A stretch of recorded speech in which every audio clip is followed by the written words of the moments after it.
हाँ जी students welcome करते हैं ਤੁਹਾਡਾ tour study class YouTube channel ਦੇ ਵਿੱਚ। ਇਸ ਵੀਡੀਓ ਦੇ ਵਿੱਚ ਸਟੂਡੈਂਟਸ ਆਪਾਂ BA ਸਮੈਸਟਰ 3rd ਦੇ ਲਈ ਜਿਹੜੀ ਕਿ ਮੂਲ ਸੰਕਲਪ ਕਰਾਂਗੇ, ਇਹ ਵਾਲਾ ਟੌਪਿਕ ਹੈ।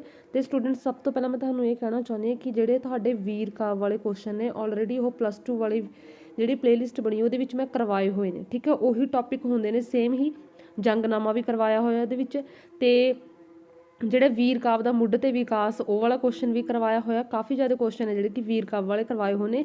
ਉਸ ਪਲੇਲਿਸਟ ਦਾ ਮੈਂ ਲਿੰਕ ਕਮੈਂਟ ਬਾਕਸ ਦੇ ਵਿੱਚ ਪਿੰਨ ਕਰ ਦੂੰਗੀ, ਤੁਸੀਂ ਜਿਹੜੇ ਕਿ ਵਿਜ਼ਿਟ ਕਰਕੇ ਦੇਖ ਸਕਦੇ ਹੋ। ਤੇ ਇਹਦੇ ਵਿੱਚ ਹੁਣ ਆਪਾਂ ਕਰਾਂਗੇ ਮੂਲ ਸੰਕਲਪ, ਠੀਕ ਹੈ। ਤੇ ਮੂਲ ਸੰਕਲਪ ਦੇ ਵਿੱਚ ਕੀ ਆ ਸਟੂਡੈਂਟ, ਸਭ ਤੋਂ ਪਹਿਲਾਂ ਤੇ ਇੱਕ ਸਟੂਡੈਂਟਸ ਤੁਹਾਡੇ ਜਿਹੜੇ ਕਿ ਪ੍ਰੀਵੀਅਸ ਈਅਰ ਕੁਐਸਚਨ ਪੇਪਰ ਮੈਂ ਆਲਰੇਡੀ ਵੀਡੀਓ ਅਪਲੋਡ ਕੀਤੀ ਹੈ, ਉਹਨੂੰ ਜ਼ਰੂਰ ਵਾਚ ਕਰ ਲਓ। ਉਹ ਤੋਂ ਤੁਹਾਨੂੰ ਬਹੁਤ ਸਾਰੇ ਹਿੰਟ ਮਿਲ ਜਾਣੇ ਨੇ ਵੀ ਕਿਹੜੇ ਕਿਹੜੇ ਕੁਐਸਚਨ ਰਿਪੀਟਡ ਹੋ ਰਹੇ ਨੇ, ਠੀਕ ਹੈ, ਕਿਵੇਂ ਕਿਵੇਂ ਐਗਜ਼ਾਮ ਆਇਆ ਹੋਇਆ, ਉਹਨੂੰ ਜ਼ਰੂਰ ਦੇਖ ਲਓ, ਠੀਕ ਹੈ। ਆਲਰੇਡੀ ਵੀਡੀਓ ਉਹਨੂੰ 1 ਹਫ਼ਤਾ ਹੋ ਚੁੱਕਿਆ ਹੋਣਾ, ਉਹ ਵੀਡੀਓ ਜਿਹੜੇ ਕਿ ਅਪਲੋਡ ਕੀਤੀ ਹੋਈ ਆ। ਸ਼ਾਰਟ ਜਿਹੜੇ ਕਿ ਟਾਈਮ ਦੀ ਸ਼ਾਰਟੇਜ ਹੋਣ ਕਰਕੇ ਜਿਹੜੀ ਕਿ ਵੀਡੀਓਜ਼ ਅਪਲੋਡ ਨਹੀਂ ਹੋ ਪਾ ਰਹੀਆਂ, ਕਿਉਂਕਿ ਸਾਡੇ ਜਿਹੜੇ ਕਿ ਐਗਜ਼ਾਮ ਇਕੱਠੇ ਹੋ ਗਏ। ਹਾਂਜੀ, ਅਨੁਕਰਨ ਕੀ ਹੈ, ਜਿੰਨਾ ਕੁ ਤੁਹਾਡਾ ਇਹ ਟੌਪਿਕ ਯਾਦ ਹੋ ਸਕਦਾ ਮੈਂ ਉਹਨਾਂ ਕੁ ਜਿਹੜੇ ਕਿ ਮਟੀਰੀਅਲ ਲੈ ਕੇ ਆਈ ਹਾਂ, ਜਿਵੇਂ ਅਨੁਕਰਨ ਬਾਰੇ, ਠੀਕ ਹੈ, ਤੇ ਵਿਰੇਚਨ ਬਾਰੇ ਜਿੰਨਾ ਕੁ ਤੁਹਾਡੇ ਯਾਦ ਹੋ ਸਕਦਾ ਉਹਨਾਂ ਕੁ ਆਪਾਂ ਟੌਪਿਕ ਕਰਾਂਗੇ, ਤਾਂ ਕਿ ਤੁਹਾਡਾ ਜਿਹੜੇ ਕਿ ਟੌਪਿਕ ਕਲੀਅਰ ਹੋ ਜੇ। ਹਾਂਜੀ, ਅਨੁਕਰਨ ਤੋਂ ਕੀ ਭਾਵ ਆ? ਅਨੁਕਰਨ ਤੋਂ ਭਾਵ ਆ ਨਕਲ। ਪਹਿਲਾਂ ਤਾਂ ਇੰਨਾ ਕੁ ਸਮਝੋ ਕਿ ਅਨੁਕਰਨ ਹੁੰਦਾ ਕੀ ਆ? ਨਕਲ ਕਰਨਾ, ਕਿਸੇ ਦੇ ਕਰਮ, ਸੁਭਾਅ, ਗੁਣਾ ਔਗੁਣਾ ਦੀ ਨਕਲ ਕਰਨਾ, ਠੀਕ ਹੈ, ਉਹਨੂੰ ਆਪਾਂ ਕੀ ਕਹਿੰਦੇ ਹਾਂ? ਅਨੁਕਰਨ। ਪਰ ਨੀਰੀ ਨਕਲ ਆ ਜਿਹੜੀ ਕੀ ਕਰਨਾ, ਉਹ ਘਟੀਆ ਕਿਸਮ ਦਾ ਕਰਮ ਹੁੰਦਾ। ਭਾਵ ਕਿ ਜੇ ਕਿਸੇ ਦੀ ਆਪਾਂ ਨੀਰੀ ਡਿਟੋ ਕਾਪੀ ਕਰਦੇ ਹਾਂ ਤਾਂ ਜਿਹੜੀ ਕਿ ਘਟੀਆ ਕਿਸਮ ਦਾ ਕਰਮ ਹੁੰਦਾ। ਅਸਲ ਦੇ ਵਿੱਚ ਅਨੁਕਰਨ ਹੁੰਦਾ ਕੀ ਹੈ? ਨਕਲ ਕਰਨਾ, ਠੀਕ ਹੈ। ਤੇ ਅਸਲ ਦੇ ਵਿੱਚ ਅਨੁਕਰਨ ਦੇ ਵਿੱਚ ਜਿਹੜੇ ਕਿ ਯਥਾਰਥਕ ਦੀ ਵੀ ਝਲਕ ਹੁੰਦੀ ਹੈ। ਯਥਾਰਥਕ ਭਾਵ ਕਿ ਜਿਹੜੇ ਕਿ ਅਸਲੀਅਤ ਹੁੰਦੀ ਹੈ, ਅਸਲ ਉਹ ਵੀ ਝਲਕਦਾ। ਤੇ ਕਲਾਮਈ ਰੰਗ ਦੇ ਵਿੱਚ ਜਿਹੜੇ ਕਿ ਉਭਾਰ ਹੁੰਦਾ ਅਨੁਕਰਨ ਦੇ ਵਿੱਚ। ਤੇ ਅਰਸਤੂ, ਠੀਕ ਹੈ, ਅਰਸਤੂ ਨੇ ਕਾਵਿ ਸ਼ਾਸਤਰ ਦੇ ਵਿੱਚ ਅਨੁਕਰਨ ਨੂੰ ਕਲਾ ਦੀ ਮੂਲ ਆਤਮਾ ਕਿਹਾ। ਅਰਸਤੂ ਨੇ ਕਾਵਿ ਸ਼ਾਸਤਰ ਦੇ ਵਿੱਚ ਅਨੁਕਰਨ ਨੂੰ ਕੋਈ ਵੀ ਜਿਹੜੀ ਕਲਾ ਹੈ ਉਹਦੀ ਮੂਲ ਆਤਮਾ ਕਿਹਾ, ਠੀਕ ਹੈ, ਮੂਲ ਆਤਮਾ ਕਿਹਾ ਕਲਾ ਦੀ ਅਨੁਕਰਨ ਨੂੰ। ਤੇ ਆਚਾਰੀਆ ਭਰਤ ਨੇ ਵੀ ਇਸ ਨੂੰ ਨਾਟ ਦਾ ਸਾਰ ਕਿਹਾ, ਠੀਕ ਹੈ। ਪਹਿਲਾਂ ਤਾਂ ਇਹ ਦੋਨੋਂ ਕੋਟੇਸ਼ਨਾਂ ਯਾਦ ਕਰਨੀਆਂ ਤੁਸੀਂ ਵੀ ਅਰਸਤੂ ਨੇ ਅਨੁਕਰਨ ਨੂੰ ਕੀ ਕਿਹਾ? ਅਨੁਕਰਨ ਨੂੰ ਜਿਹੜੇ ਕਿ ਅਨੁਕਰਨ ਨੂੰ ਕਲਾ ਦੀ ਮੂਲ ਆਤਮਾ ਕਿਹਾ।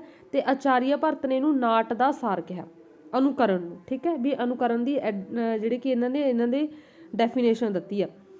ਤੇ ਯੂਨਾਨ ਦੇ ਵਿੱਚ ਸਭ ਤੋਂ ਪਹਿਲਾਂ ਅਫਲਾਤੂਨ ਪਲੈਟੋ ਨੇ ਕਲਾ ਦੇ ਅਨੁਕਰਨਾਤਮਕ ਹੋਣ ਦੀ ਗੱਲ ਕੀਤੀ ਸੀ। ਭਾਵ ਕਿ ਯੂਨਾਨ ਦੇ ਵਿੱਚ ਸਭ ਤੋਂ ਪਹਿਲਾਂ ਪਲੈਟੋ ਨੇ ਜਿਹੜੇ ਕਿ ਕਲਾ ਦੇ ਅਨੁਕਰਨਾਤਮਕ ਹੋਣ ਦੀ ਗੱਲ ਕੀਤੀ ਸੀ, ਵੀ ਕਲਾ ਦੇ ਵਿੱਚ ਜਿਹੜੇ ਕਿ ਅਨੁਕਰਨ ਹੁੰਦਾ, ਭਾਵ ਕਿ ਕਲਾ ਦੇ ਵਿੱਚ ਜਿਹੜੀ ਕਿ ਨਕਲ ਹੁੰਦੀ ਹੈ।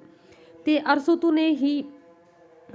ਨੇ ਵੀ ਆਪਣੇ ਜਿਹੜੇ ਕਿ ਗੁਰੂ ਦੇ ਇਸ ਸਿਧਾਂਤ ਦੀ ਪਾਲਣਾ ਕਰਦੇ ਹੋਏ ਇਸ ਦੀ ਖੋਲ ਕੇ ਵਿਆਖਿਆ ਕੀਤੀ। ਭਾਵ ਕਿ ਸਭ ਤੋਂ ਪਹਿਲਾਂ ਜਿਹੜੇ ਕਿ ਪਲੈਟੋ ਨੇ, ਫਿਰ ਪਲੈਟੋ ਤੋਂ ਬਾਅਦ ਜਿਹੜੇ ਕਿ ਅਰਸਤੂ ਨੇ ਜਿਹੜੇ ਕਿ ਅਨੁਕਰਨ ਬਾਰੇ ਜਿਹੜੇ ਕਿ ਆਪਣੇ ਸਿਧਾਂਤ ਸੀ ਜਿਹੜੇ ਉਹਨਾਂ ਦੀ ਵਿਆਖਿਆ ਕੀਤੀ ਹੈ।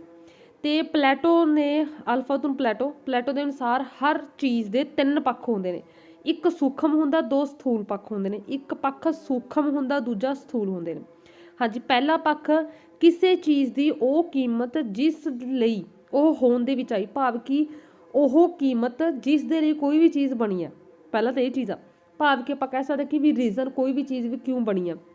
ਜਿਵੇਂ ਸਪੋਜ਼ ਕੋਈ ਵੀ ਚੀਜ਼ ਆਪਾਂ ਕਹਿ ਦਿਓ, ਤੁਸੀਂ ਹੁਣ ਜਿਵੇਂ ਤੁਸੀਂ ਖਾਣਾ ਬਣਾਇਆ, ਠੀਕ ਹੈ, ਕਿਉਂ ਬਣਾਇਆ? ਕਿਉਂਕਿ ਤੁਹਾਨੂੰ ਜ਼ਰੂਰਤ ਆ ਖਾਣ ਦੀ, ਤਾਂ ਬਣਾਇਆ ਗਿਆ। ਭਾਵ ਕਿ ਪਹਿਲੇ ਪੱਖ ਦੇ ਵਿੱਚ ਕੀ ਆਇਆ ਨਾ, ਵੀ ਉਹ ਚੀਜ਼ ਦੀ ਕੀਮਤ ਜਿਸ ਲਈ ਕੋਈ ਚੀਜ਼ ਹੋਣ ਦੇ ਵਿੱਚ ਆਈ ਹੈ, ਠੀਕ ਹੈ, ਕੋਈ ਵੀ ਉਹ ਵੈਲਿਊ, ਠੀਕ ਹੈ। ਦੂਜਾ ਕੀ ਹੈ? ਦੂਜਾ ਪੱਖ ਕੀ ਹੈ ਕਿ ਚੀਜ਼ ਦਾ ਆਕਾਰ, ਲੰਬਾਈ, ਚੌੜਾਈ, ਉਚਾਈ, ਇਹ ਸਾਰਾ ਆ ਜਾਂਦਾ ਦੂਜੇ ਪੱਖ ਦੇ ਵਿੱਚ। ਤੇ ਰੰਗ ਵੀ ਇਹਦੇ ਵਿੱਚ ਸ਼ਾਮਲ ਆ। ਭਾਵ ਕਿ 3 ਪੱਖ ਕਿਹੜੇ ਨੇ? ਇੱਕ ਸੂਖਮ ਆ, ਦੂਜਾ ਸਥੂਲ ਨੇ, ਠੀਕ ਹੈ। ਪਹਿਲਾ ਪੱਖ ਕੀ ਆ ਵੀ ਉਸ ਕੋਈ ਵੀ ਜਿਹੜੀ ਚੀਜ਼ ਆ ਉਹ ਕਿਉਂ ਹੋਣ ਦੇ ਵਿੱਚ ਆਈ, ਉਹਦੀ ਵੈਲਿਊ ਆ, ਠੀਕ ਹੈ, ਉਹਦੀ ਕੀਮਤ ਆ। ਦੂਜਾ ਜਿਹੜਾ ਉਹ ਚੀਜ਼ ਦਾ ਆਕਾਰ, ਲੰਬਾਈ, ਚੌੜਾਈ ਤੇ ਰੰਗ ਵੀ ਇਹਦੇ ਵਿੱਚ ਸ਼ਾਮਲ ਆ। ਤੇ ਤੀਜਾ ਕੀ ਆ? ਅਨੁਕਰਨ ਜਾਂ ਨਕਲ ਦਾ, ਠੀਕ ਹੈ। ਅਨੁਕਰਨ ਜਾਂ ਨਕਲ ਜੋ ਕਵੀ ਜਾਂ ਚਿੱਤਰਕਾਰ ਆ ਜਿਹੜੇ ਕੀ ਕਰਦੇ ਨੇ, ਜਿਹਦੇ ਵਿੱਚ ਉਹ ਇਹ ਦੱਸਦੇ ਨੇ ਕਿ ਉਹ ਆਪਣੀ ਦ੍ਰਿਸ਼ਟੀਕੋਣ ਤੋਂ ਵੇਖਿਆ ਹੁੰਦਾ ਉਹਨਾਂ ਨੇ ਤੇ ਨਕਲ ਉਹਦੀ ਕੀਤੀ ਹੁੰਦੀ ਆ, ਬਟ ਅਸਲ ਦੇ ਵਿੱਚ ਨਹੀਂ ਹੁੰਦਾ। ਭਾਵ ਕਿ ਜਿਹੜਾ ਅਨੁਕਰਨ ਜਾਂ ਨਕਲ ਜਿਹਨੂੰ ਆਪਾਂ ਕਹਿੰਦੇ ਆ ਵੀ ਜਿਹੜੇ ਕਵੀ ਜਾਂ ਚਿੱਤਰਕਾਰ ਜਿਹੜੇ ਕਿ ਅਨੁਕਰਨ ਨੂੰ ਵਰਤਦੇ ਨੇ, ਭਾਵ ਕਿ ਉਹਨਾਂ ਨੇ ਹੀ ਉਹਨੂੰ ਦੇਖਿਆ ਵਾ ਹੁੰਦਾ, ਉਹਨਾਂ ਦੀ ਉਹ ਨਕਲ ਕਰਦੇ ਨੇ, ਬਟ ਉਹ ਅਸਲ ਦੇ ਵਿੱਚ ਨਹੀਂ ਹੁੰਦਾ, ਠੀਕ ਹੈ। ਭਾਵ ਕਿ ਜਿਵੇਂ ਪੇਂਟਿੰਗਸ ਦੇ ਵਿੱਚ ਬਹੁਤ ਕੁਝ ਦਿਖਾਇਆ ਵਾ ਹੁੰਦਾ ਹੈ ਨਾ, ਉਹਨਾਂ ਦੇ ਜਿਹੜੇ ਕਿ ਇੱਕ ਕਲਪਨਾ ਕੀਤੀ ਵੀ ਹੁੰਦੀ, ਇੱਕ ਅਨੁਕਰਨ ਕੀਤਾ ਵਾ ਹੁੰਦਾ, ਠੀਕ ਹੈ, ਇੱਕ ਨਕਲ ਕੀਤੀ ਵੀ ਹੁੰਦੀ ਆ, ਜਿਹੜਾ ਕਿ ਅਸਲ ਦੇ ਵਿੱਚ ਨਹੀਂ ਹੁੰਦਾ। ਭਾਵ ਕਿ ਜਿਹੜਾ ਉਹ ਆਪਣੀ ਪੇਂਟਿੰਗਸ ਦੇ ਵਿੱਚ ਦਰਸਾਉਂਦੇ ਨੇ ਉਹ ਉਹਨਾਂ ਨੇ ਦੇਖਿਆ ਵਾ ਹੁੰਦਾ, ਠੀਕ ਹੈ, ਉਹ ਉਹਨਾਂ ਨੇ ਕਿਸੇ ਦੀ ਨਕਲ ਕੀਤੀ ਵੀ ਹੁੰਦੀ ਉਹਦੇ ਵਿੱਚ ਉਹ। ਤੇ ਐਵੇਂ ਕਵੀ ਜੋ ਪੋਇਮਾਂ ਦੇ ਵਿੱਚ ਬਹੁਤ ਕਲਪਨਾਤਮਕ ਗੱਲਾਂ ਹੁੰਦੀਆਂ ਨੇ ਕਿ ਆਕਾਸ਼ ਦੇ ਵਿੱਚ ਐ ਹੋ ਰਿਹਾ ਉਹ ਵੀ ਇੱਕ ਕਲਪਨਾ ਦੇ ਤੌਰ ਤੇ, ਠੀਕ ਹੈ। ਹੁਣ ਇਹ 3 ਪੱਖ ਆਈ ਹੋਪ ਤੁਹਾਨੂੰ ਸਮਝ ਲੱਗੇ ਹੋਣੇ। ਉਸ ਤੋਂ ਬਾਅਦ ਅੱਗੇ ਹੈਗਾ ਇਹਨੂੰ ਬਾਰ-ਬਾਰ ਜਦੋਂ ਰਿਪੀਟ ਕਰੋਗੇ ਨਾ ਫਿਰ ਯਾਦ ਹੋਊਗਾ। ਸਭ ਤੋਂ ਪਹਿਲਾਂ ਕੀ ਹੈ ਵੀ ਆਪਾਂ ਨੇ ਇਹਨੂੰ ਅਨੁਕਰਨ ਹੁੰਦਾ ਕੀ ਇਹ ਦੱਸਿਆ, ਫਿਰ ਅਨੁਕਰਨ ਨੂੰ ਮੂਲ ਆਤਮਾ ਕਿਹਾ ਕਲਾ ਦੀ ਅਰਸਤੂ ਨੇ, ਤੇ ਆਚਾਰੀਆ ਭਰਤ ਨੇ ਇਹਨੂੰ ਨਾਟ ਦਾ ਸਾਰ ਕਿਹਾ। ਫਿਰ ਯੂਨਾਨ ਦੇ ਵਿੱਚ ਸਭ ਤੋਂ ਪਹਿਲਾਂ ਪਲੈਟੋ ਨੇ ਅਨੁਕਰਾਤਮਕ ਕਲਾ ਦੇ ਅਨੁਕਰਾਤਮਕ ਹੋਣ ਦੀ ਗੱਲ ਕੀਤੀ, ਫਿਰ ਅਰਸਤੂ ਨੇ, ਠੀਕ ਹੈ। ਫਿਰ ਪਲੈਟੋ ਦੇ ਅਨੁਸਾਰ ਹਰ ਚੀਜ਼ ਦੇ 3 ਪੱਖ ਨੇ, ਉਹ ਆਪਾਂ ਨੇ ਡਿਸਕਸ ਕੀਤੇ ਨੇ। ਫਿਰ ਅੱਗੇ ਹੈ ਪਲੈਟੋ ਦੇ ਅਨੁਸਾਰ ਅਨੁਕਰਨ ਘਟੀਆ ਕਲਾ, ਕਿਉਂਕਿ ਇਹਦੀ ਉਤਪਤੀ ਦਾ ਆਧਾਰ ਹੀਨਤਾ ਕਿਉਂ, ਕਿਉਂਕਿ ਉਹ ਕਹਿੰਦਾ ਵੀ ਇਹਦੇ ਵਿੱਚ ਜਿਹੜੇ ਕਿ ਨਕਲ ਹੁੰਦੀ ਹੈ।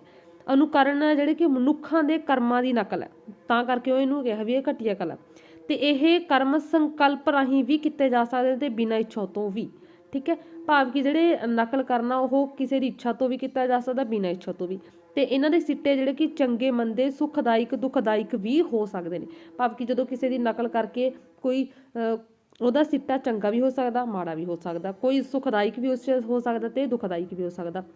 ਤੇ ਪਲੈਟੋ ਅਨੁਸਾਰ ਚਿੱਤਰਕਾਰ ਤੇ ਕਵੀ ਦੋਹਾਂ ਦੇ ਅਨੁਕਰਨਾਂ ਦੇ ਵਿੱਚ ਸੱਚ ਦੀ ਮਾਤਰਾ ਘੱਟ ਹੁੰਦੀ ਆ। ਦੋਹਾਂ ਦੀ ਜਿਹੜੇ ਕਿ ਘਟੀਆ ਅੰਤਰ ਜਿਹੜੇ ਕਿ ਦੋਹਾਂ ਦੇ ਘਟੀਆ ਅੰਤਰ ਆਤਮਾ ਜਿਹੜੇ ਕਿ ਉਤਸ਼ਾਹਿਤ ਹੁੰਦੇ ਆ। ਭਾਵ ਕਿ ਜੋ ਉਹਨਾਂ ਨੇ ਜਿਹੜੇ ਕਿ ਕਵੀ ਦੁਆਰਾ ਜਾਂ ਚਿੱਤਰਕਾਰ ਦੁਆਰਾ ਜਿਹੜੀ ਚੀਜ਼ ਦਰਸਾਈ ਜਾਂਦੀ ਹੈ ਉਹ ਕਲਪਨਾਤਮਕ ਤੌਰ ਤੇ ਹੁੰਦੀ ਆ, ਅਸਲੀਅਤ ਤੌਰ ਤੇ ਨਹੀਂ। ਇੱਕ ਉਹਦੇ ਵਿੱਚ ਨਿਰੀ ਕਲਪਨਾ ਹੁੰਦੀ ਹੈ, ਇੱਕ ਨਿਰੀ ਨਕਲ ਹੁੰਦੀ ਹੈ। ਤੇ ਅਰਸਤੂ ਨੇ ਅਨੁਕਰਨ ਨੂੰ ਨਵੇਂ ਅਰਥ ਦਿੱਤੇ ਨੇ ਤੇ ਕਿਹਾ ਕਿ ਕਲਾ ਪ੍ਰਕਿਰਤੀ ਦੀ ਅਨੁਕ੍ਰਿਤੀ ਹੈ। ਕੀ ਕਿਹਾ ਕਿ ਕਲਾ ਜਿਹੜੀ ਕਿ ਪ੍ਰਕਿਰਤੀ ਦੀ ਅਨੁਕ੍ਰਿਤੀ ਹੈ ਜਾਂ ਅਨੁਕਰਨ, ਭਾਵ ਕਿ ਜਿਹੜੀ ਪ੍ਰਕਿਰਤੀ ਹੈ ਉਹਦੀ ਨਕਲ ਆ ਜਿਹੜੇ ਕਿ ਕਲਾ। ਤੇ ਹਰੇਕ ਦੁਖਾਂਤ ਦੇ 6 ਅੰਗ ਕਥਾਨਕ, ਚਰਿੱਤਰ, ਵਿਚਾਰ, ਤੱਤ, ਦ੍ਰਿਸ਼, ਰੀਤਾਂ ਦੇ ਵਿੱਚੋਂ 2 ਅਨੁਕਰਨ ਦੇ ਮਾਧਿਅਮ ਨੇ ਤੇ 1 ਅਨੁਕਰਨ ਦੀ ਵਿਧੀ ਹੈ ਤੇ 3 ਅਨੁਕਰਨ ਦੇ ਵਿਸ਼ੇ ਨੇ, ਠੀਕ ਹੈ। ਭਾਵ ਕਿ ਇਹਨਾਂ ਦੇ ਵਿੱਚੋਂ 1 ਅਨੁਕਰਨ ਦੀ ਵਿਧੀ ਹੈ ਤੇ 3 ਅਨੁਕਰਨ ਦੇ ਵਿਸ਼ੇ ਨੇ ਤੇ 2 ਅਨੁਕਰਨ ਦੇ ਮਾਧਿਅਮ ਨੇ। ਇਹ ਜਿਹੜੇ 6 ਇਹ ਦੱਸੇ ਨੇ ਅੰਗ। ਦੈਨ ਉਸ ਤੋਂ ਬਾਅਦ ਜਿਹੜਾ ਕਿ ਸਕਾਟ ਜੇਮਸ ਦੇ ਅਨੁਸਾਰ ਅਰਸਤੂ ਦੇ ਕਾਵਿ ਸ਼ਾਸਤਰ ਦੇ ਵਿੱਚ ਅਨੁਕਰਨ ਤੋਂ ਭਾਵ ਕੀ ਹੈ ਵੀ ਸਾਹਿਤ ਦੇ ਵਿੱਚ ਜੀਵਨ ਦਾ ਵਸਤੂਪਰਕ ਅੰਕਨ, ਠੀਕ ਹੈ, ਜਿਸ ਨੂੰ ਅਸੀਂ ਆਪਣੀ ਭਾਸ਼ਾ ਦੇ ਵਿੱਚ ਜੀਵਨ ਦਾ ਕਲਪਨਾਤਮਕ ਪੁਨਰ ਨਿਰਮਾਣ ਕਹਿ ਸਕਦੇ ਹਾਂ। ਭਾਵ ਕਿ ਕੀ ਕਿਹਾ ਕਾਵਿ ਸ਼ਾਸਤਰ ਦੇ ਵਿੱਚ ਅਨੁਕਰਨ ਤੋਂ ਕੀ ਭਾਵ ਹੈ ਸਾਹਿਤ ਦੇ ਵਿੱਚ ਜੀਵਨ ਦਾ ਜਿਹੜੇ ਕਿ ਨਕਲ, ਠੀਕ ਹੈ, ਵਸਤੂਪਰਕ ਅੰਕਨ ਭਾਵ ਕਿ ਨਕਲ, ਤੇ ਜਿਹਨੂੰ ਅਸੀਂ ਆਪਣੀ ਭਾਸ਼ਾ ਦੇ ਵਿੱਚ ਕੀ ਕਹਿ ਸਕਦੇ ਕਿ ਕਲਪਨਾਤਮਕ ਤੌਰ ਤੇ ਵੀ ਸਿਰਜੀ ਹੋਈ ਰਚਨਾ। ਹਾਂਜੀ, ਇਹ ਅਨੁਕਰਨ ਬਾਰੇ ਟੌਪਿਕ। ਦੈਨ ਉਸ ਤੋਂ ਬਾਅਦ ਵਿਰੇਚਨ। ਹਾਂਜੀ, ਵਿਰੇਚਨ ਦੇ ਵਿੱਚ ਸਭ ਤੋਂ ਪਹਿਲਾਂ ਭੂਮਿਕਾ ਵਿਰੇਚਨ ਦਾ ਜਿਹੜੇ ਕਿ ਸੰਕਲਪ ਦਾ ਵਰਣਨ ਅਰਸਤੂ ਨੇ ਕਾਵਿ ਸ਼ਾਸਤਰ ਦੇ ਵਿੱਚ ਆਉਂਦਾ, ਠੀਕ ਹੈ। ਅਰਸਤੂ ਦੇ ਕਾਵਿ ਸ਼ਾਸਤਰ ਦੇ ਵਿੱਚ ਆਉਂਦਾ ਵਿਰੇਚਨ ਦਾ ਸੰਕਲਪ। ਤੇ ਅਰਸਤੂ ਨੇ ਆਪਣੇ ਜਿਹੜੇ ਕਿ ਗ੍ਰੰਥ ਪੋਇਟਿਕਸ ਦੇ ਵਿੱਚ ਦੁਖਾਂਤ ਦੇ ਗੁਣ ਲੱਛਣਾਂ ਦੀ ਵਿਆਖਿਆ ਕਰਦੇ ਹੋਏ ਵਿਰੇਚਨ ਦੇ ਸੰਕਲਪ ਵੱਲ ਸੰਕੇਤ ਕੀਤਾ। ਤਾਂ ਵਿਰੇਚਨ ਇੱਕ ਅਜਿਹਾ ਸੰਕਲਪ ਹੈ ਜਿਸ ਦੇ ਰਾਹੀਂ ਪਾਠਕ ਸਰੋਤੇ ਦੀਆਂ ਡਰ ਤੇ ਦਇਆ ਦੇ ਭਾਵਾਂ ਨੂੰ ਕੋਈ ਹੋਰ ਵਿਸਥਾਰਪੂਰਵਕ ਵਿਆਖਿਆ ਪ੍ਰਾਪਤ ਨਹੀਂ। ਭਾਵ ਕਿ ਇਹਦੇ ਵਿੱਚ ਤੇ ਅਗਰ ਤੁਹਾਨੂੰ ਇਹ ਟਫ ਲੱਗਦਾ ਤੁਸੀਂ ਇਹਨੂੰ ਇੰਨਾ ਕੁ ਕਹਿਣਾ ਕਿ ਵਿਰੇਚਨ ਦਾ ਸੰਕਲਪ ਆ ਜਿਹੜੇ ਕਿ ਅਰਸਤੂ ਦੇ ਕਾਵਿ ਸ਼ਾਸਤਰ ਦੇ ਵਿੱਚ ਆਉਂਦਾ ਤੇ ਅਰਸਤੂ ਨੇ ਆਪਣੇ ਗ੍ਰੰਥ ਪੋਇਟਿਕਸ ਦੇ ਵਿੱਚ ਦੁਖਾਂਤ ਦਾ ਜਿਹੜੇ ਕਿ ਤੇ ਦੁਖਾਂਤ ਦੇ ਗੁਣ ਲੱਛਣਾਂ ਦੀ ਵਿਆਖਿਆ ਕੀਤੀ ਹੈ। ਤੇ ਇਹਦੇ ਵਿੱਚ ਜਿਹੜੇ ਕਿ ਵਿਰੇਚਨ ਹੁੰਦਾ ਕੀ ਹੈ ਵੀ ਦੁਖਾਂਤ ਦੀ ਪ੍ਰਕਿਰਿਆ, ਠੀਕ ਹੈ, ਦਇਆ ਤੇ ਡਰ ਦੀਆਂ ਭਾਵਨਾਵਾਂ ਨੂੰ ਉਜਾਗਰ ਕਰਕੇ ਜਿਹੜੇ ਸਾਡੇ ਡਰ ਤੇ ਦਇਆ ਦੀਆਂ ਭਾਵਨਾਵਾਂ ਨੂੰ ਉਹਨਾਂ ਦਾ ਨਿਕਾਸ ਕਰਦੀ ਹੈ। ਭਾਵ ਕਿ ਦੁਖਾਂਤ ਦੀ ਉਹ ਪ੍ਰਕਿਰਿਆ ਜਿਹਦੇ ਰਾਹੀਂ ਪਹਿਲਾਂ ਡਰ ਤੇ ਦਇਆ ਦੀਆਂ ਭਾਵਨਾਵਾਂ ਪੈਦਾ ਹੁੰਦੀਆਂ ਨੇ, ਉਹਨਾਂ ਡਰ ਤੇ ਦਇਆ ਦੀਆਂ ਭਾਵਨਾਵਾਂ ਦੇ ਨਾਲ ਹੀ ਜਿਹੜਾ ਸਾਡੇ ਮਨ ਦੇ ਵਿੱਚ ਡਰ ਤੇ ਦਇਆ ਬੈਠੀ ਹੁੰਦੀ ਹੈ, ਠੀਕ ਹੈ, ਡਰ ਦੀਆਂ ਤੇ ਦਇਆ ਦੀਆਂ ਭਾਵਨਾਵਾਂ ਹੁੰਦੀਆਂ ਨੇ, ਉਹਨਾਂ ਦਾ ਨਿਕਾਸ ਹੁੰਦਾ, ਠੀਕ ਹੈ, ਉਹਨਾਂ ਦਾ ਨਿਕਾਸ ਹੁੰਦਾ। ਭਾਵ ਕਿ ਇੱਕ ਚੀਜ਼ ਦੀ ਹੋਂਦ ਨੂੰ ਦਰਸਾ ਕੇ ਉਹਦੇ ਜਿਹੜੇ ਕੋਈ ਗੁਣ ਔਗਣ ਨੇ ਉਹਨਾਂ ਨੂੰ ਉਜਾਗਰ ਕਰਨਾ, ਠੀਕ ਹੈ। ਭਾਵ ਕਿ ਜਿਵੇਂ ਆਪਾਂ ਕੋਈ ਬੱਚਾ ਜਦੋਂ ਛੋਟਾ ਹੁੰਦਾ ਉਹਨੂੰ ਤੁਰਨ ਲੱਗਣਾ, ਤੁਰਨ ਲੱਗਦਾ ਤਾਂ ਉਹਨੂੰ ਆਪਾਂ ਕਹਿੰਦੇ ਵੀ ਹਾਂ ਤੂੰ ਤੁਰ ਸਕਦਾ, ਤੂੰ ਇਹ ਚੀਜ਼ ਕਰ ਸਕਦਾ, ਤਾਂ ਉਹ ਬੱਚੇ ਨੂੰ ਮੋਟੀਵੇਸ਼ਨ ਮਿਲਦੀ ਆ। ਤਾਂ ਸੇਮ ਉਸੇ ਤਰ੍ਹਾਂ ਤਰੀਕੇ ਨਾਲ ਵੀ ਜਿਹੜੇ ਵਿਰੇਚਨ ਆ ਉਹਦੀ ਪ੍ਰਕਿਰਿਆ ਜਿਹੜੀ ਕਿ ਦਇਆ ਤੇ ਡਰ ਦੀਆਂ ਭਾਵਨਾਵਾਂ ਨੂੰ ਉਜਾਗਰ ਕਰਕੇ ਡਰ ਤੇ ਜਿਹੜੀ ਦਇਆ ਦੀ ਭਾਵਨਾ ਉਹਦਾ ਨਿਕਾਸ ਕਰਦੀ ਆ। ਠੀਕ ਹੈ। ਹਾਂਜੀ, ਅੱਗੇ ਹੈਗਾ ਵਿਰੇਚਨ ਦਾ ਸ਼ਬਦੀ ਅਰਥ। ਹਾਂਜੀ, ਅਲੱਗ-ਅਲੱਗ ਵਿਦਵਾਨਾਂ ਨੇ ਕਥਾਰਸਿਸ ਦਾ ਵਿਰੇਚਨ ਦੇ ਆਪਣੇ ਜਿਹੜੇ ਕਿ ਆਪਣੇ ਆਪਣੇ ਅਰਥ ਦੱਸੇ ਨੇ। ਤਾਂ 18ਵੀਂ ਸਦੀ ਦਾ ਵਿਦਵਾਨ ਸੀ ਜਿਹੜਾ ਲੈਸਿੰਗ, ਇਹਨੇ ਇਸ ਸਿਧਾਂਤ ਨੂੰ ਕੀ ਕਿਹਾ ਵੀ ਭਾਵਾਂ ਦੇ ਸ਼ੁੱਧੀਕਰਨ ਦੇ ਅਰਥ ਦੇ ਵਿੱਚ ਸਮਝਿਆ। ਵਿਰੇਚਨ ਨੂੰ ਭਾਵਾਂ ਦੇ ਵੀ ਭਾਵ ਨੇ ਜਿਹੜੇ ਆਪਣੇ ਫੀਲਿੰਗਸ ਨੇ ਉਹ ਸ਼ੁੱਧ ਹੁੰਦੀਆਂ ਨੇ ਵਿਰੇਚਨ ਦੇ ਰਾਹੀਂ। ਤਾਂ ਇਸ ਵਿਦਵਾਨ ਦੇ ਅਨੁਸਾਰ ਹੈ ਜਿਹੜੀ ਕਿ ਦੁਖਾਂਤ ਦੀ ਪ੍ਰਕਿਰਿਆ ਭਾਵਾਂ ਨੂੰ ਸੰਤੁਲਿਤ ਕਰਦੀ, ਵੀ ਜਿਹੜੀ ਦੁਖਾਂਤ ਦੀ ਪ੍ਰਕਿਰਿਆ ਉਹ ਸਾਡੇ ਭਾਵਾਂ ਨੂੰ ਜਿਹੜੇ ਕਿ ਸੰਤੁਲਿਤ ਕਰਦੀ। ਭਾਵ ਕਿ ਜਦੋਂ ਆਪਾਂ ਦੁਖਾਂਤ ਦੀ ਪ੍ਰਕਿਰਿਆ ਦੇ ਵਿੱਚ ਹੁੰਦੇ ਆ ਤਾਂ ਆਪਾਂ ਨੂੰ ਜਿਹੜੇ ਕਿ ਮਹਿਸੂਸ ਹੁੰਦਾ ਜਿਹਦੇ ਨਾਲ ਆਪਾਂ ਦੇ ਜਿਹੜੇ ਕਿ ਦੁਖਾਂਤ ਆ ਉਹਨੂੰ ਵੀ ਜਿਹੜੇ ਕਿ ਕੁਝ ਟਾਈਮ ਦੇ ਲਈ ਰਿਲੀਫ ਮਿਲ ਜਾਂਦਾ। ਤਾਂ ਇਸ ਵਿਦਵਾਨ ਦੇ ਅਨੁਸਾਰ ਦੁਖਾਂਤ ਦੀ ਪ੍ਰਕਿਰਿਆ ਜਿਹੜੇ ਕਿ ਭਾਵਾਂ ਨੂੰ ਸੰਤੁਲਿਤ ਕਰਦੀ ਹੈ। ਕੁਝ ਹੋਰ ਵਿਦਵਾਨ ਕਹਿੰਦੇ ਨੇ ਕਿ ਇਸ ਸ਼ਬਦ ਦਾ ਅਰਥ ਹੈ ਸ਼ੁੱਧ ਕਰਨਾ, ਚੁਣਨ ਦੀ ਕਿਰਿਆ, ਸਾਫ਼ ਕਰਨਾ ਜਾਂ ਉਦਾਤੀਕਰਨ ਜਾਂ ਬਾਹਰ ਕੱਢਣਾ। ਠੀਕ ਹੈ, ਇਹ ਅਰਥ ਲੈਂਦੇ ਨੇ। ਤੇ ਜਿਵੇਂ ਆਪਣੇ ਸਰੀਰ ਦੇ ਵਿੱਚੋਂ ਜਿਹੜੇ ਹਾਨੀਕਾਰਕ ਪਦਾਰਥਾਂ ਨੂੰ ਬਾਹਰ ਕੱਢ ਕੇ ਸਰੀਰ ਨੂੰ ਸਿਹਤਮੰਦ ਕੀਤਾ ਜਾਂਦਾ, ਐਵੇਂ ਜਿਹੜਾ ਆਪਣੇ ਮਨ ਦੇ ਵਿੱਚ ਡਰ ਤੇ ਭੈ ਆ, ਠੀਕ ਹੈ, ਉਹਦੇ ਭਾਵਾਂ ਨੂੰ ਕਥਾਰਸਿਸ ਰਾਹੀਂ ਕੱਢ ਕੇ ਉਹਨਾਂ ਨੂੰ ਸ਼ਾਂਤ ਕੀਤਾ ਜਾਂਦਾ। ਠੀਕ ਆ, ਭਾਵ ਕਿ ਜਿਵੇਂ ਆਪਾਂ ਕਹਿ ਸਕਦੇ ਵੀ ਆਪਾਂ ਜਦ ਤੱਕ ਕਿਸੇ ਚੀਜ਼ ਆਪਾਂ ਨੂੰ ਜੇ ਕੋਈ ਜੋ ਵੀ ਕੋਈ ਰੋਕੇ ਆਪਾਂ ਉਸ ਚੀਜ਼ ਤੋਂ ਨਹੀਂ ਰੁਕਦੇ ਜਦ ਤੱਕ ਆਪਾਂ ਉਸ ਚੀਜ਼ ਨੂੰ ਖੁਦ ਨਹੀਂ ਆਪਾਂ ਜਿਹੜੇ ਕਿ ਆਪਾਂ ਆਪਣੇ ਆਪ ਨਹੀਂ ਰਿਅਲਾਈਜ਼ ਕਰਦੇ। ਜਿਵੇਂ ਕੋਈ ਛੋਟਾ ਬੱਚਾ ਜੇ ਉਹਨੂੰ ਆਪਾਂ ਕਹਾਂਗੇ ਵੀ ਤੂੰ ਅੱਗ ਦੇ ਵਿੱਚ ਹੱਥ ਨਾ ਪਾ, ਪਾਣੀ ਗਰਮ ਹੈ ਇਹਦੇ ਵਿੱਚ ਹੱਥ ਨਾ ਪਾ, ਠੀਕ ਹੈ, ਇਹ ਚੀਜ਼ ਐਵੇਂ ਨਾ ਕਰ, ਬਟ ਉਹਨੇ ਉਵੇਂ ਕਰਨਾ ਜਦ ਤੱਕ ਉਹ ਖੁਦ ਨਹੀਂ ਮਹਿਸੂਸ ਕਰਦਾ। ਖੁਦ ਜਦੋਂ ਉਹਨੂੰ ਪਤਾ ਲੱਗੂਗਾ ਵੀ ਹਾਂ ਇਹ ਚੀਜ਼ ਹੈ ਗਲਤ ਹੈ ਤਾਂ ਉਹਨੂੰ ਫਿਰ ਉਹ ਹਟਦਾ। ਠੀਕ ਹੈ, ਸੇਮ ਉਸੇ ਤਰੀਕੇ ਨਾਲ ਵੀ ਜਿਹੜਾ ਕਥਾਰਸਿਸ ਆ ਵਿਰੇਚਨ ਹੈ, ਠੀਕ ਹੈ, ਇਹਦੇ ਰਾਹੀਂ ਜਿਹੜਾ ਕਿ ਆਪਣੇ ਮਨ ਦੇ ਵਿਚਲਾ ਡਰ ਤੇ ਭੈ ਦੇ ਭਾਵਨਾਵਾਂ ਨੂੰ ਜਿਹੜੇ ਕਿ ਉਜਾਗਰ ਕਰਕੇ ਫਿਰ ਉਹਨਾਂ ਨੂੰ ਸ਼ਾਂਤ ਕੀਤਾ ਜਾਂਦਾ। ਠੀਕ ਹੈ, ਫਿਰ ਉਹਨਾਂ ਦਾ ਸ਼ੁੱਧੀਕਰਨ ਕੀਤਾ ਜਾਂਦਾ। ਤੇ ਵਾਸਤਵਿਕ ਭਾਵ ਕਿ ਅਸਲੀ ਜ਼ਿੰਦਗੀ ਦੇ ਵਿੱਚ ਡਰ ਤੇ ਭੈ ਦੇ ਭਾਵ ਸਾਡੇ ਲਈ ਜਿਹੜੇ ਕਿ ਦੁਖਾਂਤਕ ਸਥਿਤੀ ਪੈਦਾ ਕਰਦੇ ਨੇ, ਵੀ ਜਿਹੜਾ ਡਰ ਹੈ ਤੇ ਇੱਕ ਭੈ ਆ ਸਾਡੇ ਲਈ ਇੱਕ ਦੁਖਾਂਤ ਵਾਲਾ ਵਾਤਾਵਰਨ ਸਿਰਜਦੇ ਨੇ। ਤੇ ਇਸ ਲਈ ਇਹਨਾਂ ਭਾਵਾਂ ਤੋਂ ਛੁਟਕਾਰਾ ਪਾਉਣਾ ਚਾਹੁੰਦੇ ਆ। ਠੀਕ ਹੈ, ਦੁਖਾਂਤ ਦੇਖਣ ਸਮੇਂ ਕਲਾ ਦੇ ਕਾਰਨ ਦੁਖਾਂਤ ਭਾਵ ਵਧੇਰੇ ਭਿਆਨਕ ਤੇ ਉਤੇਜਿਤ ਹੁੰਦਾ। ਭਾਵ ਕਿ ਜਦੋਂ ਕੋਈ ਨਾਟਕ ਵਗੈਰਾ ਦੇਖਦੇ ਆ ਤਾਂ ਉਹਦੇ ਵਿੱਚ ਜਿਹੜਾ ਦੁਖਾਂਤ ਦਾ ਭਾਵ ਹੁੰਦਾ ਤਾਂ ਉਹ ਬਹੁਤ ਉਜਾਗਰ ਹੁੰਦਾ। ਕਈ ਵਾਰ ਜਿਹੜੇ ਕਿ ਟੀਵੀ ਦੇਖਦੇ ਭਾਵ ਕਿ ਆਪਾਂ ਨੂੰ ਜਿਹੜਾ ਪਤਾ ਵੀ ਇਹ ਨਾਟਕ ਆ ਹੈ ਨਾ, ਇਹ ਫਿਲਮ ਆ, ਬਟ ਆਪਾਂ ਇੰਨਾ ਜ਼ਿਆਦਾ ਉਹਦੇ ਵਿੱਚ ਆਪਣਾ ਦਿਮਾਗ ਚਲਾ ਜਾਂਦਾ ਕਿ ਆਪਾਂ ਨੂੰ ਐਂ ਲੱਗਣ ਲੱਗ ਰਿਹਾ ਵੀ ਇਹ ਚੀਜ਼ ਸੱਚ ਹੈ, ਵੀ ਇਹ ਐਵੇਂ ਹੋ ਜੇ, ਇਹ ਐਵੇਂ ਹੋ ਜੇ। ਠੀਕ ਹੈ, ਤਾਂ ਉਸ ਸਮੇਂ ਜਿਹੜੇ ਕਿ ਆਪਣੇ ਮਨ ਦੀਆਂ ਭਾਵਨਾਵਾਂ ਵੀ ਉਹਦੇ ਨਾਲ ਜੁੜ ਜਾਂਦੇ ਨੇ। ਤਾਂ ਜਿਹੜਾ ਦੁਖਾਂਤ ਹੁੰਦਾ ਉਹ ਵੀ ਜਿਹੜੇ ਕਿ ਆਪਣਾ ਦੁਖਾਂਤ ਵੀ ਉਹਦੇ ਨਾਲ ਸਾਂਝਾ ਹੋ ਜਾਂਦਾ। ਤੇ ਦਰਸ਼ਕ ਜਾਂ ਪਾਠਕ ਦੁਖਾਂਤ ਦੇਖਣਾ, ਪੜ੍ਹਨਾ ਤੇ ਇਹਨਾਂ ਭਾਵਾਂ ਦੇ ਵਿੱਚ ਡੁੱਬ ਜਾਂਦੇ ਨੇ। ਠੀਕ ਹੈ, ਪੜ੍ਹਨ ਸਮੇਂ ਇਹਨਾਂ ਭਾਵਾਂ ਦੇ ਵਿੱਚ ਡੁੱਬ ਜਾਂਦੇ। ਜੇ ਮੈਂ ਤੁਹਾਨੂੰ ਦੱਸਿਆ ਵੀ ਐਂ ਲੱਗਣ ਲੱਗ ਜਾਂਦਾ ਵੀ ਹਾਂ ਇਹ ਐਂ ਹੋਣਾ ਚਾਹੀਦਾ, ਐਂ ਹੋਣਾ ਚਾਹੀਦਾ, ਮਤਲਬ ਕਿਉਂਕਿ ਤੁਹਾਡਾ ਮਨ ਇਹ ਮੰਨ ਰਿਹਾ ਕਿ ਚੀਜ਼ ਸੱਚ ਹੈ। ਠੀਕ ਹੈ, ਤੇ ਦੁਖਾਂਤ ਦੇ ਵਿੱਚ ਪੇਸ਼ ਇਹ ਦੁਖਾਂਤਕ ਜਾਂ ਦਇਆ ਦੀਆਂ ਭਾਵਨਾਵਾਂ ਉਹਨੂੰ ਆਪਣੀਆਂ ਭਾਵਨਾਵਾਂ ਦੇ ਨਾਲੋਂ ਵੱਧ ਭਿਆਨਕ ਤੇ ਵੱਡੀਆਂ ਲੱਗਦੀਆਂ ਨੇ। ਫਿਰ ਉਹਨੂੰ ਜਦੋਂ ਕੋਈ ਇਹ ਚੀਜ਼ਾਂ ਦੁਖਾਂਤ ਦੇਖਦਾ ਤਾਂ ਉਹਨੂੰ ਐਂ ਲੱਗਦਾ ਵੀ ਮੇਰੀ ਜ਼ਿੰਦਗੀ ਦੇ ਵਿੱਚ ਜਿਹੜਾ ਦੁਖਾਂਤ ਆ ਉਹ ਤਾਂ ਬਹੁਤ ਘੱਟ ਹੈ, ਇੱਥੇ ਦੇਖ ਕਿੱਡਾ ਵੱਡਾ ਦੁਖਾਂਤ ਹੋ ਰਿਹਾ। ਠੀਕ ਹੈ, ਤਾਂ ਉਹਨੂੰ ਆਪਦਾ ਦੁਖਾਂਤ ਜਿਹੜਾ ਕਿ ਛੋਟਾ ਲੱਗਦਾ। ਤਾਂ ਇਹਦੇ ਨਾਲ ਜਿਹੜੇ ਕਿ ਉਹਦੀਆਂ ਭਾਵਨਾਵਾਂ ਨੇ ਜਿਹੜੀਆਂ ਉਹਨਾਂ ਦੀ ਤ੍ਰਿਪਤੀ ਹੋ ਜਾਂਦੀ ਹੈ। ਠੀਕ ਹੈ, ਭਾਵ ਕਿ ਉਹ ਜਿਹੜੇ ਕਿ ਸੈਟਿਸਫਾਈਡ ਹੋ ਜਾਂਦੀਆਂ ਨੇ। ਤੇ ਵਾਸਤਵਿਕ ਅਸਲੀ ਜੀਵਨ ਦੇ ਵਿੱਚ ਵੀ ਜਿਹੜੀ ਭਾਵਨਾਵਾਂ ਦੀ ਸਥਿਤੀ ਹੈ ਉਹਨੂੰ ਸਮਝ ਆ ਜਾਂਦੀ ਹੈ ਤੇ ਇਸ ਪ੍ਰਕਾਰ ਉਹਦੇ ਮਾਨਸਿਕ ਜਿਹੜਾ ਸੰਕਟ ਆ ਆਪਣੇ ਆਪ ਦੇ ਵਿੱਚ ਜਿਹੜੇ ਕਿ ਸ਼ਾਂਤ ਹੋ ਜਾਂਦੇ ਨੇ। ਤਾਂ ਜਦੋਂ ਅਸੀਂ ਨਾਟਕ ਦੇਖਦੇ ਹਾਂ ਤਾਂ ਸਾਡੀਆਂ ਭਾਵਨਾਵਾਂ ਦੀ ਵੀ ਜਿਹੜੀ ਕਿ ਪੂਰਤੀ ਅਸੀਂ ਕਰ ਲੈਂਦੇ ਹਾਂ, ਬੇਸ਼ੱਕ ਥੋੜ੍ਹੇ ਸਮੇਂ ਦੇ ਲਈ ਹੁੰਦੇ ਆ। ਤਾਂ ਦੁਖਾਂਤ ਦੇ ਵਿੱਚ ਮਨੁੱਖ ਦੇ ਪ੍ਰਮੁੱਖ ਭਾਵ ਭੈ ਤੇ ਦਇਆ ਦਾ ਜ਼ਿਕਰ ਕੀਤਾ ਗਿਆ। ਤੇ ਦੁਖਾਂਤ ਦੇ ਵਿੱਚ ਦਇਆ ਤੇ ਭਾਵ ਸਿਰਜਣ ਰਾਹੀਂ ਪਾਠਕ ਜਾਂ ਦਰਸ਼ਕ ਦੇ ਮਨ ਦੇ ਵਿੱਚ ਜਿਹੜੀ ਕਿ ਮਨੁੱਖੀ ਦੁੱਖ ਪ੍ਰਤੀ ਹਮਦਰਦੀ ਪੈਦਾ ਕੀਤੀ ਜਾਂਦੀ ਹੈ। ਅੱਗੇ ਹੈਗਾ ਪੱਛਮੀ ਆਲੋਚਨਾ ਦੇ ਵਿੱਚ ਵਿਰੇਚਨਾ ਦੀ ਵਿਆਖਿਆ ਕੀ ਹੈ। ਹਾਂਜੀ, 16ਵੀਂ ਸਦੀ ਦੇ ਵਿੱਚ ਪੱਛਮੀ ਆਲੋਚਨਾ ਜਿਹੜੇ ਆਲੋਚਕ ਨੇ ਉਹਨਾਂ ਨੇ ਕਥਾਰਸਿਸ ਵਿਰੇਚਨਾ ਦੇ 3 ਤਰੀਕੇ ਨਾਲ ਵਿਆਖਿਆ ਕੀਤੀ ਹੈ। ਪਹਿਲੀ ਵਿਆਖਿਆ ਦੇ ਅਨੁਸਾਰ ਆ ਜਿਹੜੇ ਕਿ ਦੁਖਾਂਤ ਘੋਰ ਮਨੁੱਖੀ ਸੰਕਟ ਤੇ ਸੰਤਾਪ ਦੇ ਸਿਰਜਣ ਰਾਹੀਂ ਮਨੁੱਖ ਨੂੰ ਅਸਲੀ ਜੀਵਨ ਦੇ ਦੁਖਾਂਤ ਸੰਕਟ ਦਾ ਮੁਕਾਬਲਾ ਕਰਨ ਦੇ ਯੋਗ ਬਣਾਉਂਦਾ। ठीक है। भाव कि जिहड़ा कि घोर संकट है, जदों कोई उहदे विच लंघदा तो उहनूं असली जिंदगी दा जिहड़ा कि संकट है, असली जिंदगी दे विच जिहड़े दुखांत ने उहनां दे जोग काबिल होण दे जिहड़े कि योग बनाउंदा, ठीक है, ते उहनां दी मुसीबतां दा सामना करन दे समर्थ बनाउंदा। ਅੱਗੇ ਹੈਗਾ ਦੂਜੀ ਵਿਆਖਿਆ ਦੇ ਅਨੁਸਾਰ ਦੁਖਾਂਤ ਦੇ ਵਿੱਚ ਦਇਆ ਤੇ ਸਿਰਜਣ ਰਾਹੀਂ ਦਰਸ਼ਕ ਦੇ ਭਲੇ ਤੇ ਬਚਾਅ ਲਈ ਸੋਚਣ ਲਈ ਪ੍ਰੇਰਿਤ ਹੁੰਦਾ। ਭਾਵ ਕਿ ਜਿਹੜਾ ਕੋਈ ਦੁਖਾਂਤ ਕੋਈ ਨਾਟਕ ਹੈ ਜਾਂ ਕੋਈ ਨਾਵਲ ਹੈ, ਜਦੋਂ ਤੁਸੀਂ ਉਹਨੂੰ ਪੜ੍ਹਦੇ ਹੋ ਤਾਂ ਉਹਦੇ ਨਾਲ ਆ ਜਿਹੜੇ ਕਿ ਜਾਂ ਦੇਖਦੇ ਹੋ ਉਹਦੇ ਨਾਲ ਆ ਜਿਹੜੇ ਕਿ ਤੁਹਾਡਾ ਸੋਚਣ ਤੇ ਉਹ ਤੋਂ ਬਚਾਅ ਦੇ ਲਈ ਜਿਹੜੇ ਕਿ ਤੁਸੀਂ ਪ੍ਰੇਰਿਤ ਹੁੰਦਾ, ਠੀਕ ਹੈ, ਮਨ ਪ੍ਰੇਰਿਤ ਹੁੰਦਾ। ਤੇ ਦੁਖਾਂਤਕ ਨਾਇਕ ਦੇ ਜਿਹੜੇ ਕਿ ਕਮਜ਼ੋਰੀਆਂ ਤੋਂ ਸਬਕ ਸਿੱਖ ਕੇ ਆਪਣੇ ਦੇ ਵਿੱਚੋਂ ਇਹਨਾਂ ਕਮਜ਼ੋਰੀਆਂ ਨੂੰ ਦੂਰ ਕਰਨ ਦਾ ਯਤਨ ਕਰਦੇ। ਭਾਵ ਕਿ ਤੁਸੀਂ ਸੋਚਦੇ ਵੀ ਜੇ ਇਹ ਨਾਇਕ ਐਂ ਕਰ ਜਾਂਦਾ ਫਿਰ ਇਹਨੂੰ ਐਵੇਂ ਹੋਣਾ ਸੀ, ਜੇ ਇਹ ਐਂ ਕਰ ਜਾਂਦਾ ਐਵੇਂ ਹੋਣਾ ਸੀ, ਤਾਂ ਉਸ ਸਮੇਂ ਤੁਹਾਡੇ ਮਨ ਦੇ ਵਿੱਚ ਜਿਹੜੀਆਂ ਕਮਜ਼ੋਰੀਆਂ ਨੇ ਉਹ ਦੂਰ ਹੋ ਰਹੀਆਂ ਹੁੰਦੀਆਂ ਨੇ, ਠੀਕ ਹੈ। ਤੇ ਜਦੋਂ ਕੋਈ ਦੁਖਾਂਤ ਦੇਖਦੇ ਹੋ ਤਾਂ ਉਹ ਤੁਸੀਂ ਵੀ ਜਿਹੜੇ ਕਿ ਆਪਣੀ ਜ਼ਿੰਦਗੀ ਦੇ ਵਿੱਚ ਜਿਹੜੇ ਦੁਖਾਂਤ ਆ ਉਹਨਾਂ ਦਾ ਸਾਹਮਣਾ ਕਰਨ ਦੇ ਕਾਬਿਲ ਹੋ ਜਾਂਦੇ। ਅੱਗੇ ਹੈਗਾ ਤੀਜੀ ਵਿਆਖਿਆ।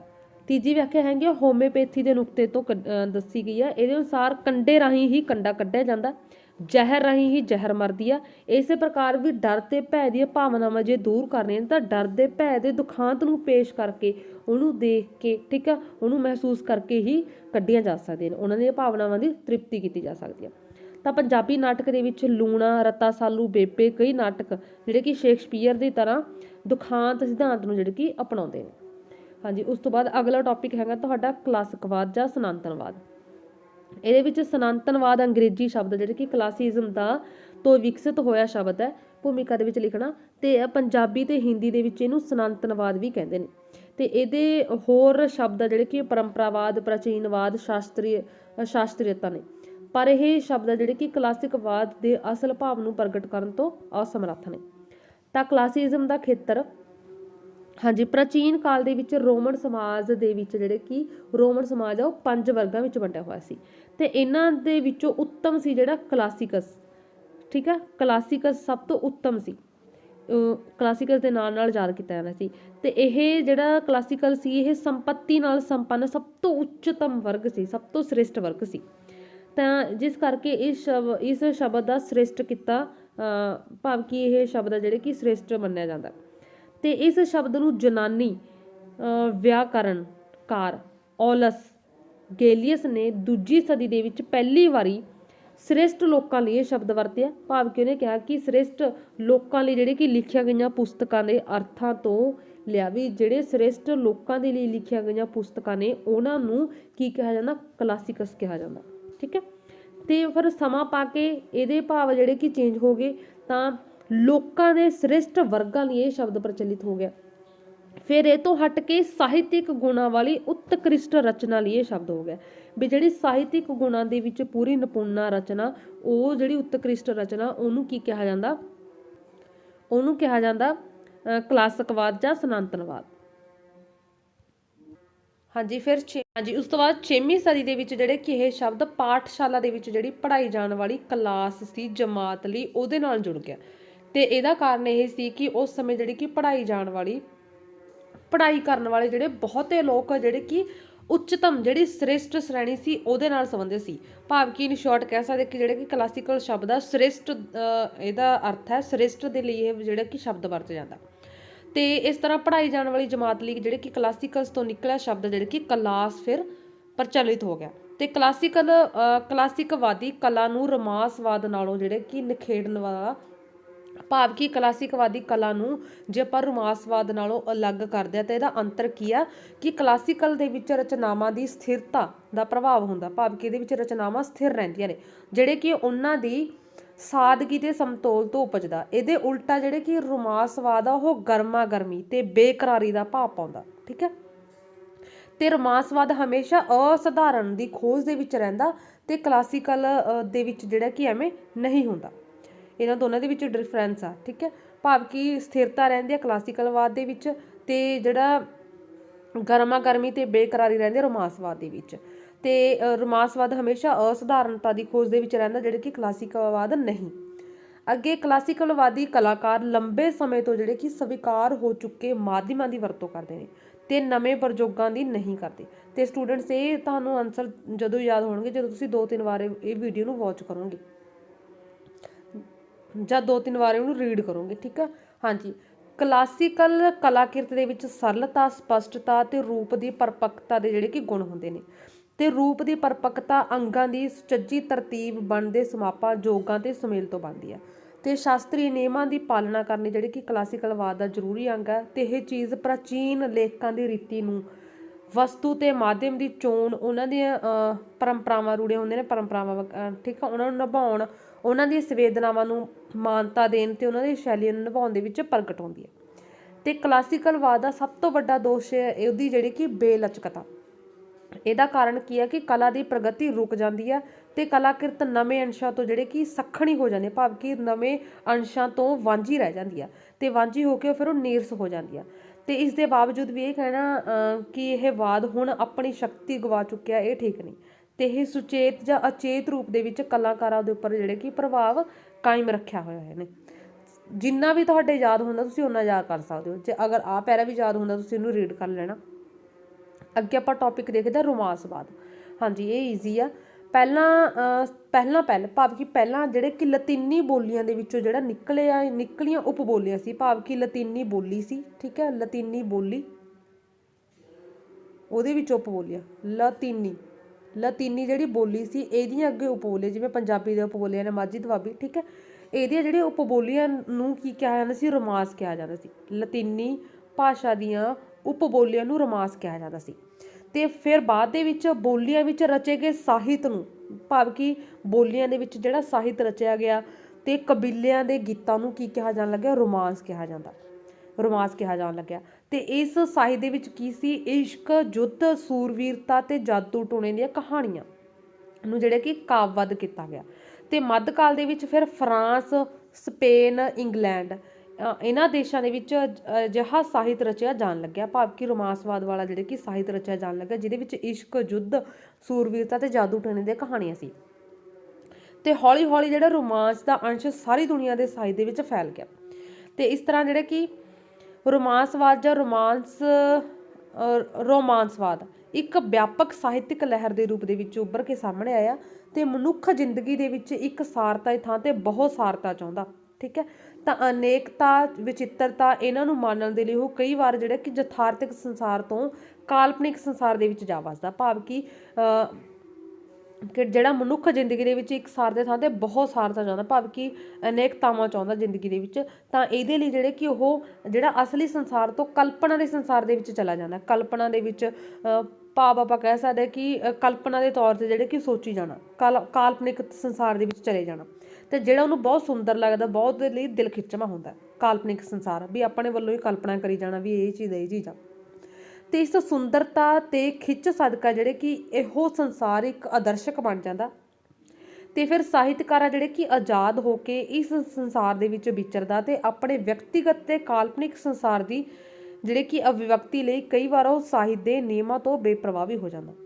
ਭਾਵ ਕਿ ਆਪਾਂ ਕਹਿ ਸਕਦੇ ਕਿ ਵੀ ਸਾਹਿਤਕਾਰ ਵੀ ਜਿਹੜੇ ਕਿ ਜਦੋਂ ਰਚਨਾਵਾਂ ਲਿਖ ਰਿਹਾ ਹੁੰਦਾ ਤਾਂ ਕਾਲਪਨਿਕ ਤੌਰ ਤੇ ਜਿਹੜੇ ਕਿ ਉਹ ਕਲਪਨਾ ਦੇ ਸੰਸਾਰ ਦੇ ਵਿੱਚ ਚਲਿਆ ਜਾਂਦਾ ਤੇ ਉਹ ਜਿਹੜੇ ਕਿ ਉਹਦੇ ਸਾਹਿਤ ਦੇ ਜਿਹੜੇ ਨਿਯਮ ਨੇ ਜਾਂ ਉਦੋਂ ਜਿਹੜੇ ਕਿ ਨਿਯਮਾਂ ਤੋਂ ਬੇਪਰਵਾਹ ਹੋ ਜਾਂਦਾ। ਅਗਲਾ ਹੈਗਾ ਪਰੰਪਰਾਵਾਦ, ਪ੍ਰਾਚੀਨਵਾਦ ਜਾਂ ਕਲਾਸੀਕਲ ਸਾਹਿਤ, ਜਿਹੜੇ ਕਿ ਜਿਨ੍ਹਾਂ ਦੇ ਵਿੱਚ ਨਿਯਮ ਹੁੰਦੇ ਨੇ, ਇਹ ਨਿਯਮਾਂ ਦੇ ਹੇਠਾਂ ਦਬੇ ਹੋਏ ਹੁੰਦੇ ਨੇ ਤੇ ਸਦਾਚਾਰ ਦੇ ਸਿਧਾਂਤ ਹੁੰਦੇ ਨੇ। ਬਟ ਰੋਮਾਂਸਵਾਦ ਦੇ ਵਿੱਚ ਐਵੇਂ ਦਾ ਕੁਝ ਨਹੀਂ ਹੁੰਦਾ।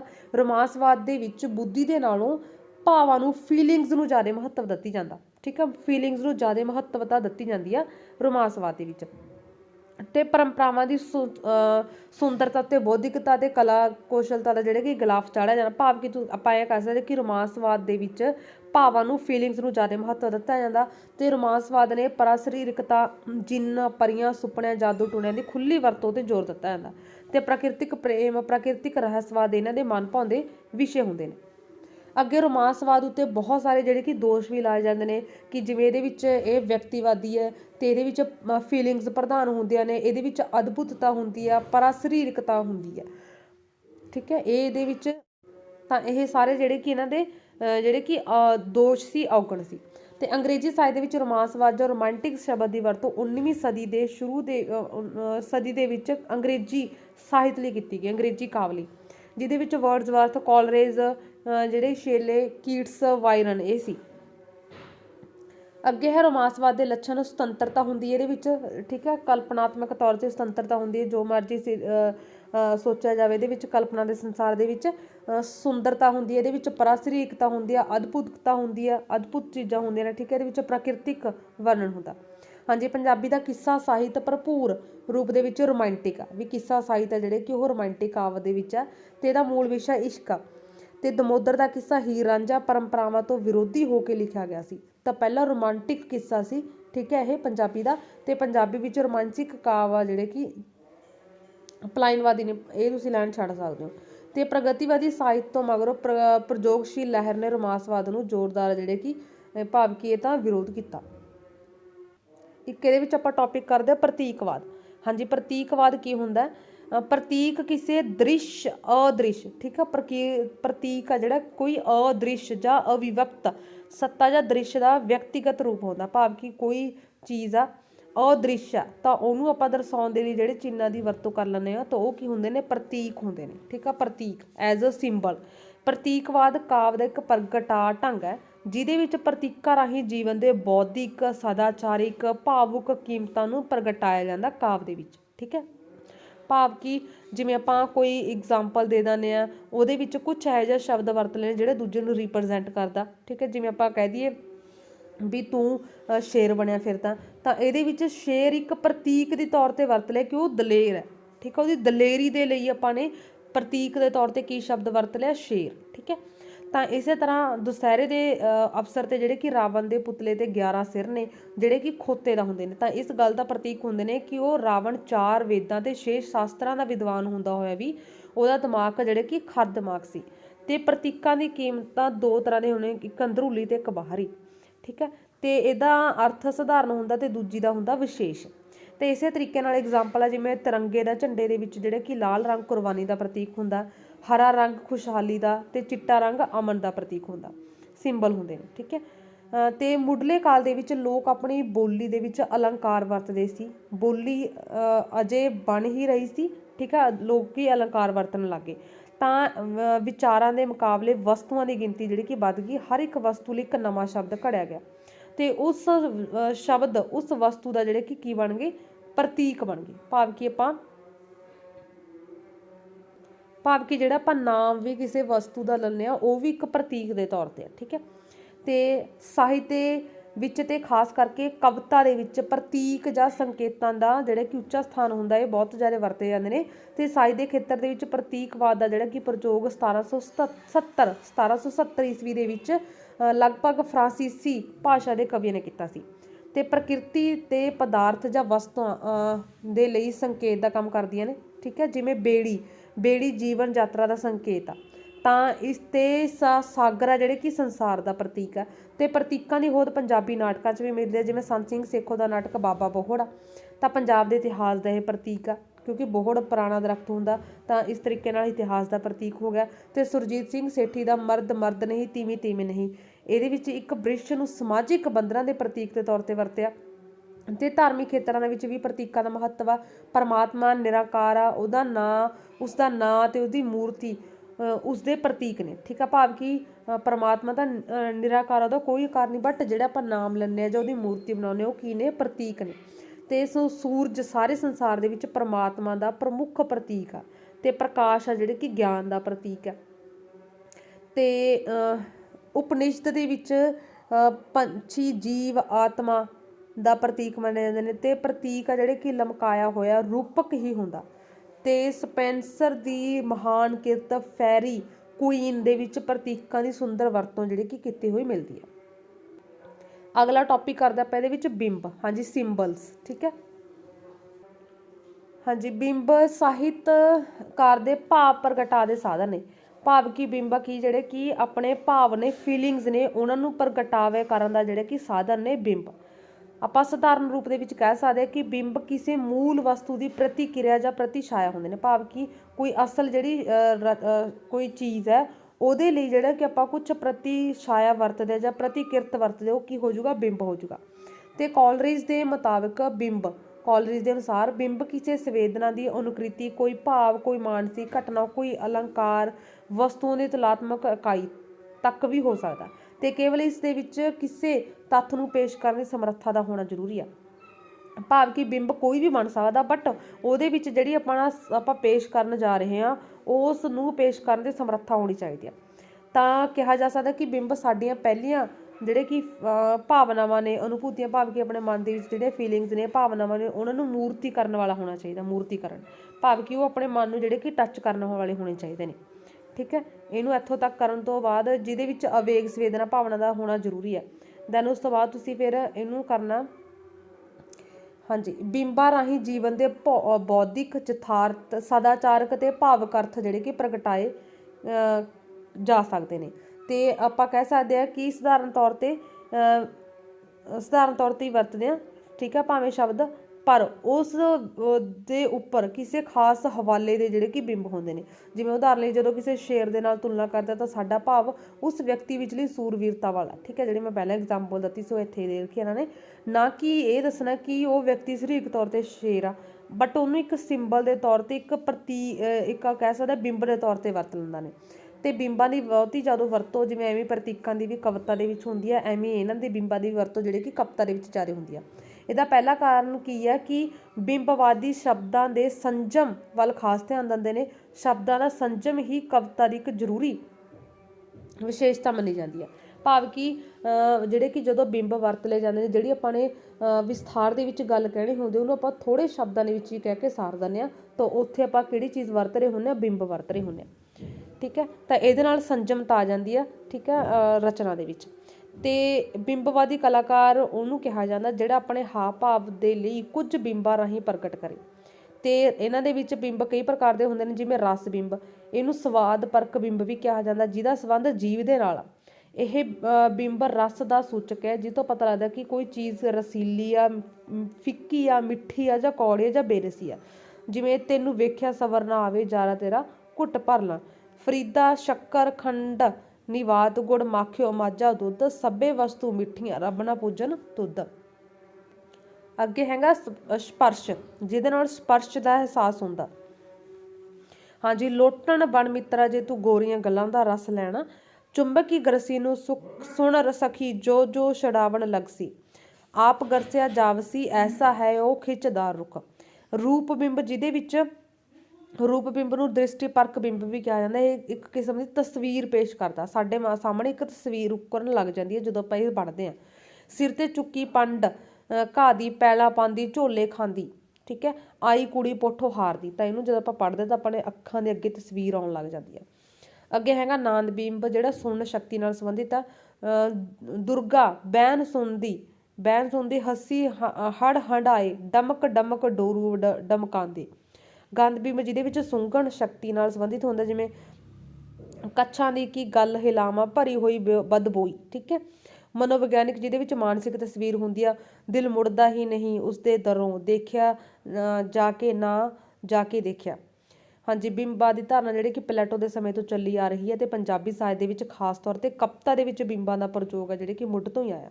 ਤੇ ਬਾਬਾ ਫਰੀਦ ਨੇ ਵੀ ਆਪਣੀ ਕਵਿਤਾ ਵਿੱਚ ਬਿੰਬ ਅਤੇ ਪ੍ਰਤੀਕਾਂ ਦਾ ਕਾਫੀ ਪ੍ਰਯੋਗ ਕੀਤਾ, ਤੇ ਲਗਭਗ ਹਰ ਕਾਲ ਦੀ ਪੰਜਾਬੀ ਕਵਿਤਾ ਦੇ ਵਿੱਚ ਬਿੰਬ ਵਿਧਾਨ ਜਿਹੜੇ ਕਿ ਸ਼ਾਮਲ ਹੁੰਦੇ ਨੇ।